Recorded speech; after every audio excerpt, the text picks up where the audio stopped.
नेताजी सुभाष चंद्र बोसकर 128तम जयंती अवसर में भुवनेश्वर बुलेन भाई सेवा सदन ठारे संस्कृति कला परिषद ओडिशा पंचसखा समाजसेवा प्रतिष्ठान ट्रस्ट उत्कल सेवा निवृत्त सेनानी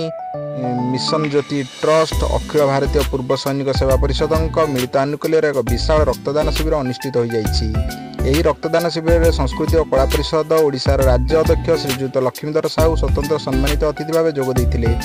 नेताजी सुभाष चंद्र बोस नीति और आदर्श और युव समाज अनुप्राणित होगा सहित देशपाई नेताजी त्याग और महापुरुष मैंने किभली देशपाई त्याग कर निज वक्तव्य श्रीजुक्त लक्ष्मीधर साहू मार्गदर्शन करने सहित नेताजी सुभाष चंद्र बोस जयंती दिवस में रक्त विहुने कहार जीवन न जाऊ एथिपाई प्रत्येक जिलार रक्तदान शिविर करने को आह्वान देते एवं परिषद तरफ समस्त रक्तदाता बंधु मान सेवा सम्मान 2025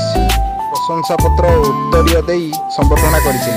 विशाल रक्तदान शिविर में संस्कृति और कला परिषद ओडिशार मुख्य पृष्ठपोषक डॉक्टर प्रभात रंजन विश्वाल कटक नेताजी कार्यक्रम कर आसीपारि नथिबारु संस्कृति और कला परिषद ओडिशा राज्य अध्यक्ष श्रीजुक्त लक्ष्मीधर साहू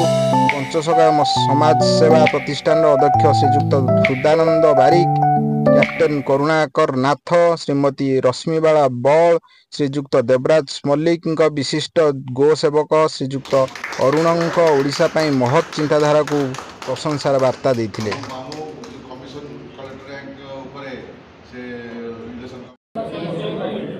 जने आयुर्वेदिक चिकित्सक वैद्य न्यूट्रिशन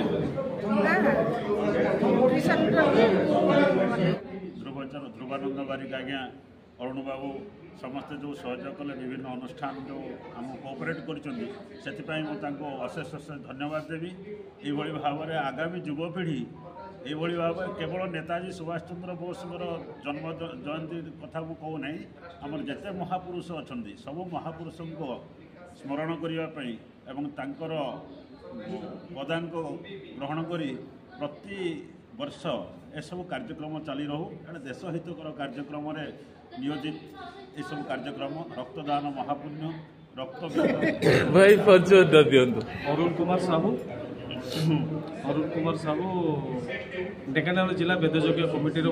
मुख्य संयोजक। आपण ये रक्तदान शिविर अनुष्ठित कर